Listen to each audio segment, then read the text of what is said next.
third is Suarez. Goodell comes running in. He's under it, makes the catch. Here's the throw to the plate. It's in the air. He is out! Cameron Red hangs on! Oh, man, what a play!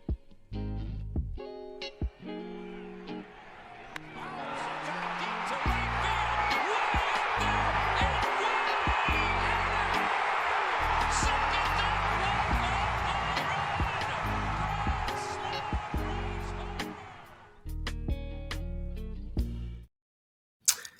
There are 13 hitters on the Phillies roster. Here are 9 of their OPSs. Stott, 644, Bohm, 688, Kepler, 660, Marsh, 638, Realmuto, 647, Sosa, 686, Marchand, 530, Wilson, 524, Rojas, 629. Yeah, that's why they lose every game, because they do not score. And the only time they have scored in the last week was a game where it was already 17-2, and they scored 5 in the 9th inning against me pitching. And then they faced me starting and scored 6 in the first inning, and then scored 2 the rest of that game anyway. So they've scored in 2 innings in the last week of anything of any substance, which is the biggest issue. We could talk about the fact that Jesus Luzardo has given up 20 runs in 5 innings, which I just hope he's okay, because it's like really bad. But there is a realistic argument to say that during this 9 out of 10 they lost, or whatever it is now, those 2 blowups by him should have been the only games you actually lost. They have just not hit the ball at all. And I know Harper's hurt now and all this great stuff. They lost 3 games this week by a score of 2-1. I got nothing else. I mean, this is just ridiculous. The offense right now, you're banking on Turner to go 3 for 4 and then hope Schwarber hits a home run, and it comes after one of Turner's singles, so you get 2 runs. Like, that's literally the only thing that you could bank on for them scoring right now.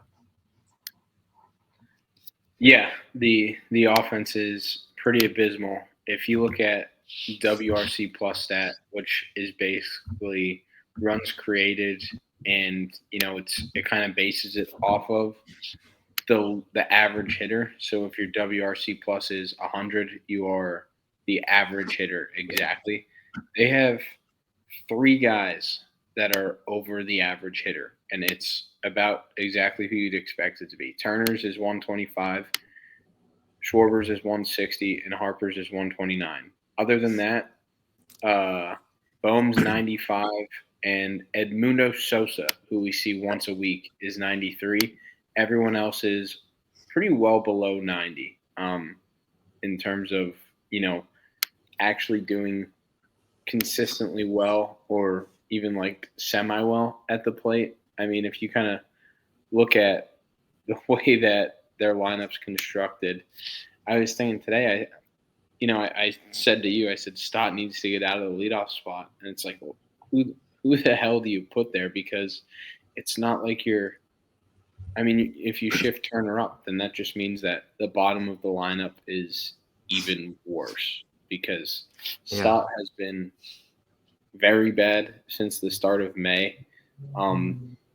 We talked at the beginning of the year that we were hoping for the breakout, and it looked like the breakout was coming.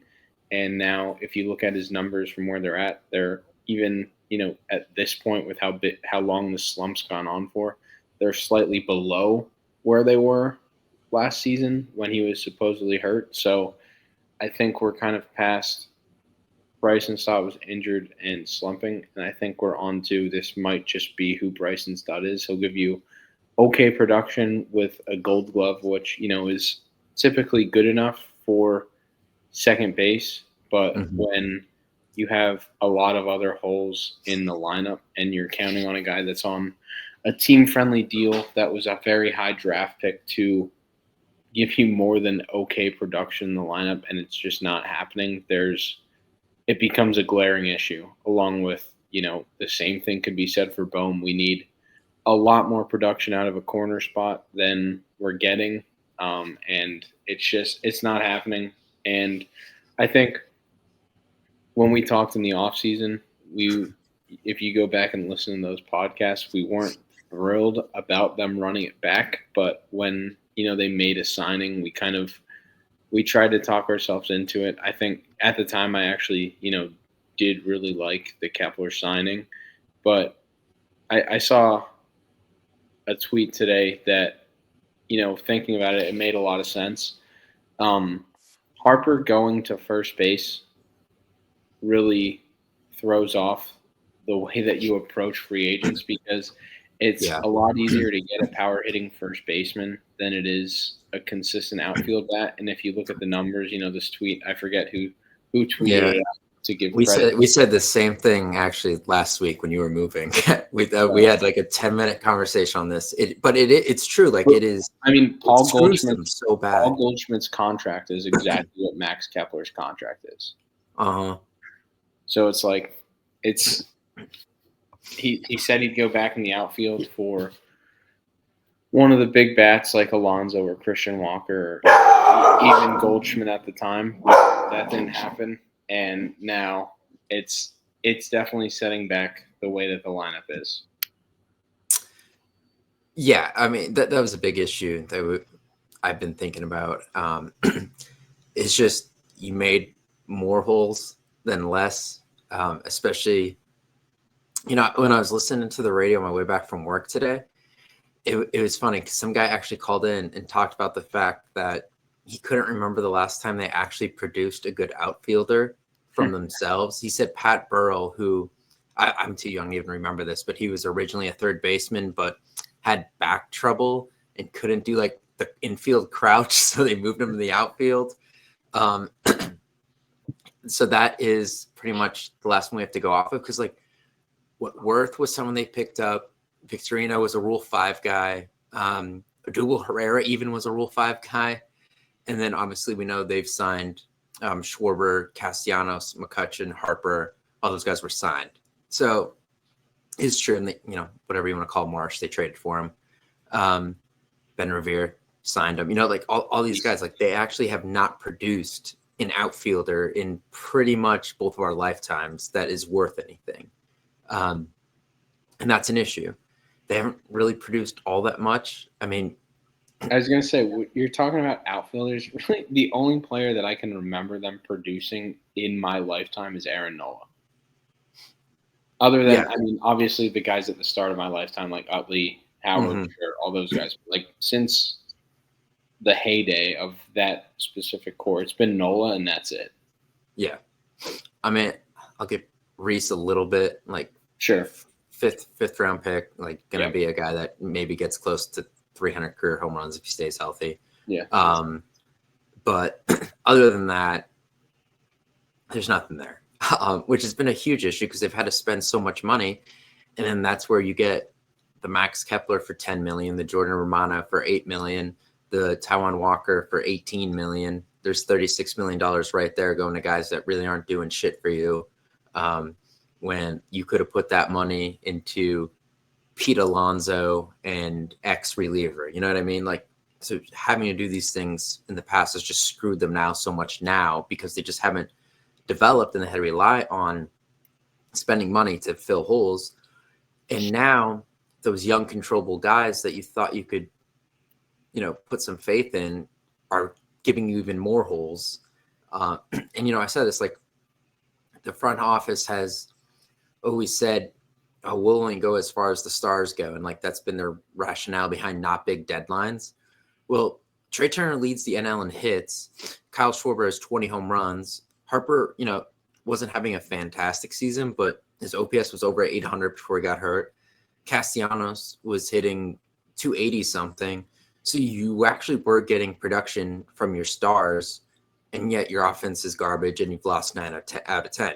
So at some point, it doesn't matter if Trey Turner goes 3 for 4, because if in 3 of those at-bats he comes up with 2 outs and no one on base, it doesn't matter. It doesn't matter if Schwarber hits home runs because they're mostly solo shots. They're not 2 or 3. I can't remember the last time this team hit a 3-run home run. I seriously cannot.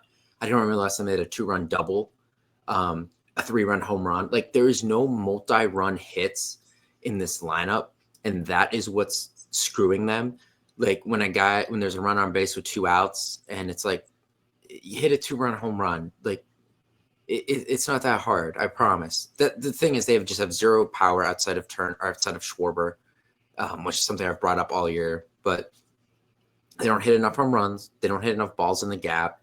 They don't take advantage of scoring opportunities. And it's like, even Friday, when it was 2-2 and they have the bases loaded with no outs, it takes a 2-out single and you get 2.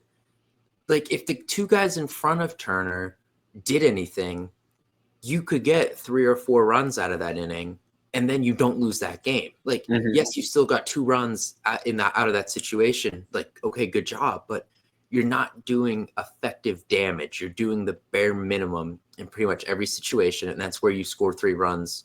Or, I'm sorry, you score 1 run 3 times and 2 runs, 2, 3, 4 other times during this losing streak, because you're just not taking advantage of opportunities. And you need 3 or 4 singles to score 2 runs in a row, and not a walk and a home run, or, a guy reaches on an error and then a double in the gap. Like, it's not there. And that's the issue. And, we could talk about how Jose Alvarado screwed the bullpen, and that they got freaking me out there, Alan Rangel, or where the hell his name is, pitching meaningful innings. We could talk about all that crap, but it doesn't matter, because in all of those situations, they could have still won those games if they just had league average offense. So it doesn't matter how bad the bullpen is, because they are holding that shit together with like some popsicle sticks and glue. But if you just had league average offense, it would be fine. Like, they're doing enough to at least keep you in these games. Outside the 2 Luzardo blow-ups, you're not getting blown out really. You're just not scoring, and it's making the pitching look worse, because every time they give up a freaking run, it feels like it's 4. And I think another thing that they've been missing, I can't remember the last time they've scored like a meaningful run in the later half of a game. Like, I feel like they're just not getting after bullpens at all, really. Like, Yeah, I guess they scored a run late to win the first game of the doubleheader against the Braves. I think that's the last one. Yeah, like, it's they walked, right? They hit Marchand in the leg. Yep. So it's it wasn't even a hit. It wasn't a hit. He got hit. You're not getting production late in games, so it's like, there was the big inning in Toronto where they scored a ton, but then, like, you mentioned this a lot, like the offense parks the bus. Like, the minute they show any fight early, they stall out and they let a starter settle in, and then, by the time that the other team starts to chip away at it, there's real game pressure, and they just piss down their leg and they can't score. And then, it's a 2-run game, and we're bringing in Max Lazar in the 7th inning for God knows why. Yeah, and you're also not helping the fact that you have 3 bullpen arms you trust. You're putting a game that could have been, a laugher. You're putting extra pressure on them again for no reason. Yeah, they're not in a good spot this year, because they have a lot of needs to address. I saw a report today that they're among one of the 3 teams that people expect to be very heavily aggressive on the deadline market, going after a center fielder and a reliever. Well, you still have like 3 other holes after that. So yeah. I talked about this a lot this week in our group chat, but like, they are in franchise purgatory. They have a top 5 payroll in baseball, but a lot of that goes to bad contracts. JT's making more than Bryce. Castellanos makes $20 million. Taiwan makes $18 million. You're trying to, he hasn't been terrible this year. And if you look at numbers for kind of what your production wise, like $18 million for what you signed him to be a number 5 starter is not bad. But now you're turning him into a 1-inning guy. The best 1-inning relievers in baseball don't get anywhere near $18 million. So, like, that's a waste of money. Like, you have a lot of dead contracts on the books that aren't producing. Noel's been terrible for the money that he's making this year. So, yeah, they have a top 3 payroll in baseball. It's not money well spent, and they're not good enough right now with the production that they're getting and the way that they're kind of handcuffed with the cap. They're not good enough to go all in.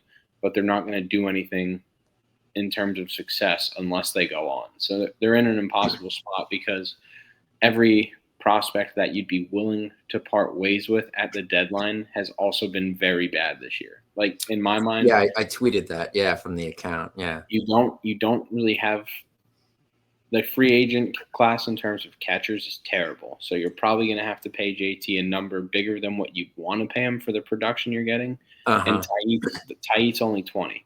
So like revisionist history, hindsight's 2020, whatever. Like the Brandon Marsh Logan O'Hoppe trade looks like shit. Marsh was great the year they went to the World Series, but right now you could really use Logan O'Hoppe, and it looks like Marsh is the exact same player he was when he was with the Angels. You didn't do anything to improve him, and like you lost that trade.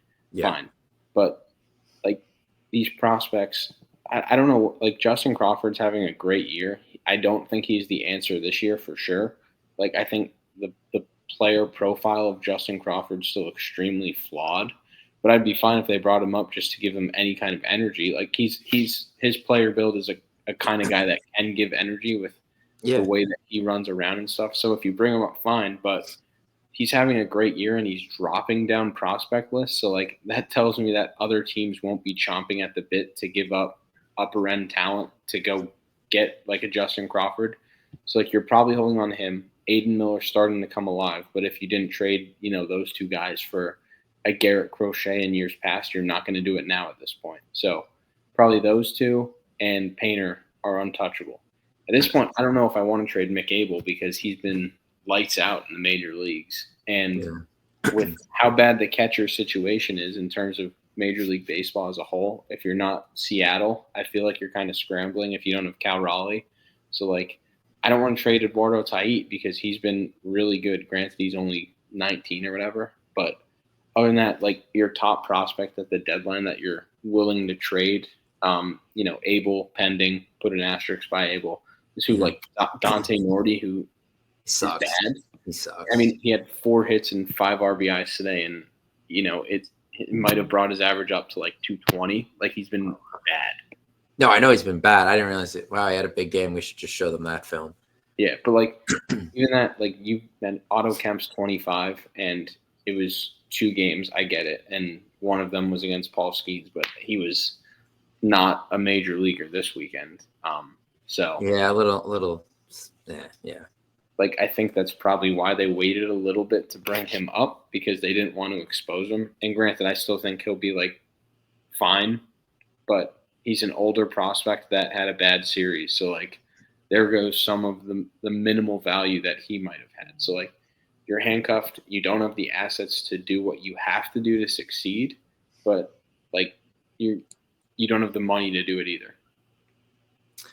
Yeah, and now we don't even know if Stott is a long-term guy, which now all of a sudden I don't think you want to trade a Rune Escobar either yet, because I don't know if Stott is going to be hanging around here for a second contract.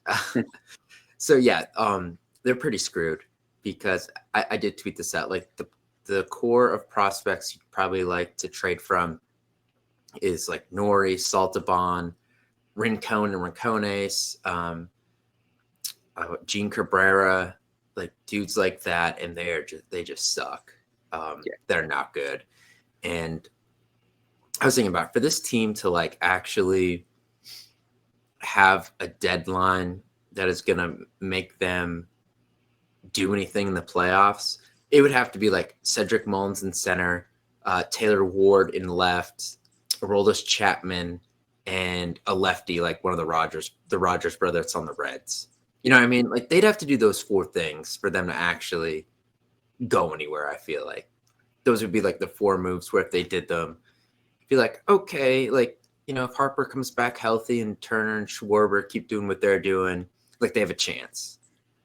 That is like the best possible case scenario. And I just don't see it happening. So yeah, I mean, I just don't think there's enough they could do at the deadline to fix this. The Bo Marsh Stott going backwards at the same time that you're seeing clear regression with Real Muto, Castellanos, Harper's health.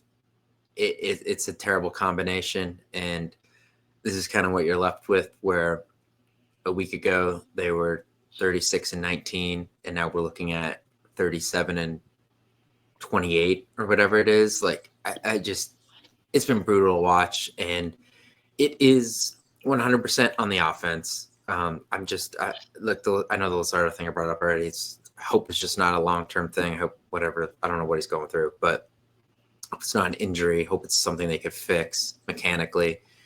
But I'm just kind of at a loss here, because it's been the same thing. And I know they tried to change it up with the lineup in the offseason, and it didn't work.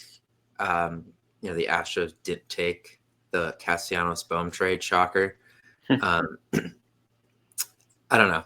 That's what you get. And I know you brought up the free agent class, and they do have you got a decent amount of money coming off, because even if you re-sign Real Muto, he should not be anywhere close to what he's getting right now. And Kepler and oh my God, what the hell is it? Romano, they both come off. There's 18 mil. Schwarber's going to get more, which you have to account for.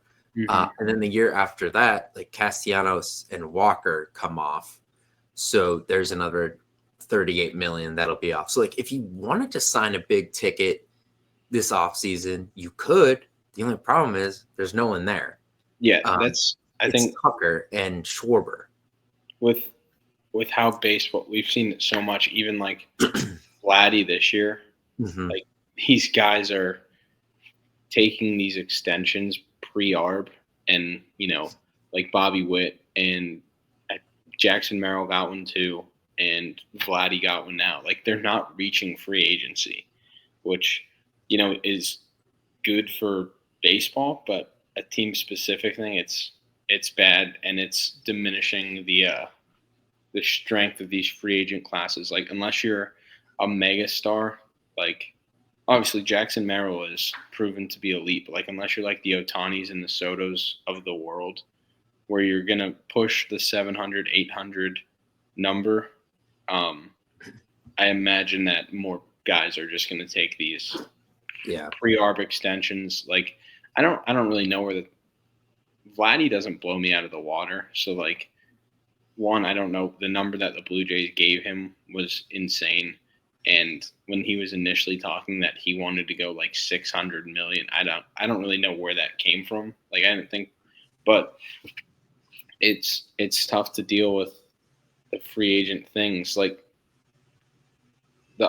I don't know when it gets to the point where, I know we've talked about it, but when is Kevin Long like tossed? Like, it should be tonight. It should be tonight. I mean, if you want to light a fire under them, do it tonight. Yeah, like since the Brewers series, they're hitting their slash lines 187, 239, 320. So like, it's pretty crazy how bad they've been.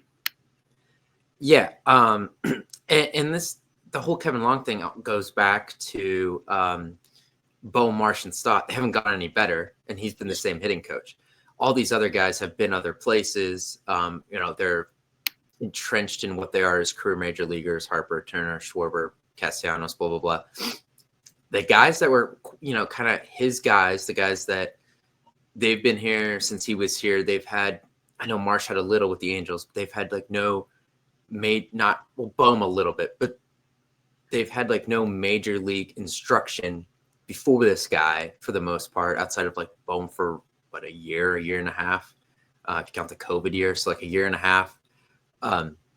They've had no major league instruction really before this guy. This guy's been the majority of their career has been their hitting coach, and they've gotten worse, all three of them.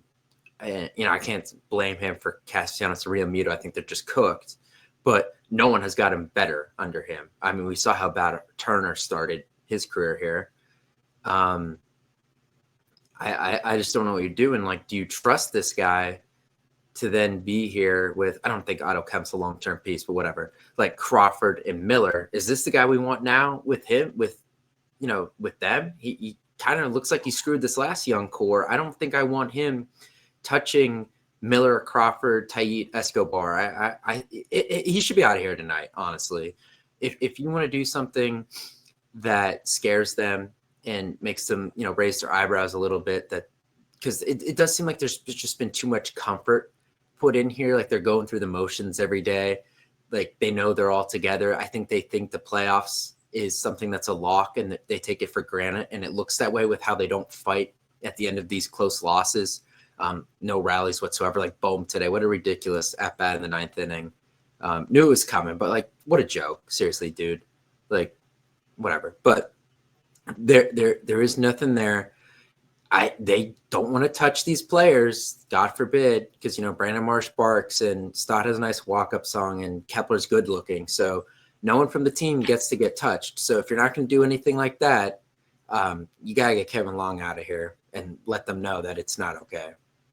Yeah, I mean, they've talked about how people aren't. I don't know. Thompson said that he's had some ideas for lineup changes and they might start to implement them.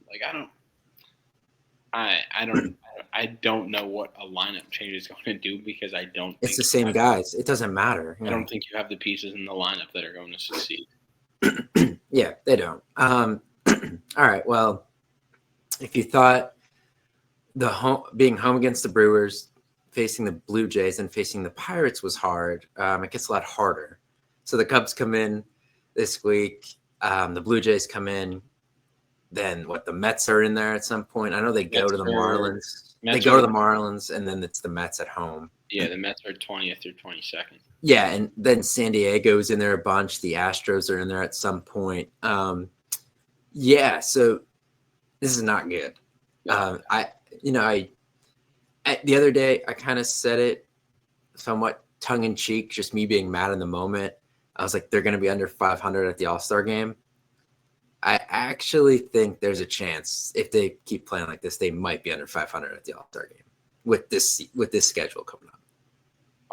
Under 500 is a very large fall from grace. I mean, they're already halfway there from 17-9. So I don't know if they'll be in a wild card spot, but I think they'll be over 500. I'll say that.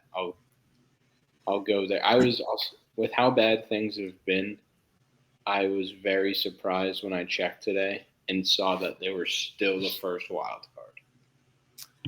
Yeah, which is both, I guess, somewhat comforting but also frustrating at the same time, because you could have really just, with an average week, you could have maybe really stretched out your lead, at least in the wild card, and they blew the division. That shit, they went up front. Your tweet about the division, they went from 3.5 up to 4.5 back in a week. A week in 10 days, yeah. That's impossible. They played that bad, and the Mets have played that good. It switched 8 games in 10 days. Yeah, just brutal, insane. But just an average week, they maybe be tied with the Mets, and you'd at least be up. I don't know, what are they up, a game in the first wild card? You bet maybe 3 or 4. It's just I don't even want to talk about the playoffs right now because I don't think it's a given. No, it's not even close. It's not close. A week ago, it looked like it was. Since then, that was before the other game, the West Coast games ended. We're now the last wild card. Oh, so yeah.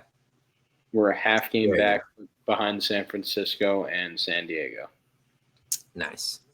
Yeah, and look, I think the Braves are actually cooked, which is crazy. They're 10 games under. Yeah, and you know what the thing is? They're another one where it's been stale. They haven't done anything to switch it up. And you see what's theirs is, we might be headed that way, but theirs is bad. Yeah. In terms of not, just trusting the same core and running it back. Since 2022, they've done that, same as the Phillies. And you're seeing both of these teams, now them a little worse. Both teams are just falling apart. They're in free fall, even though I know they just lost Smith-Shawver for the year. Even though both these teams have awesome starting pitching, their offenses have just gone completely stale. And you're seeing with both of these teams, 2022, these were probably the 2 best offenses in the NL? Yep. The Phillies and the Braves. And now, no one fears them at all. It's a joke. But that's where we're at. We'll see what happens. I don't know. Not feeling good, but no, it's bad. we'll see if a little homestand and then the Marlins does anything for them. But I really doubt it. But we will see.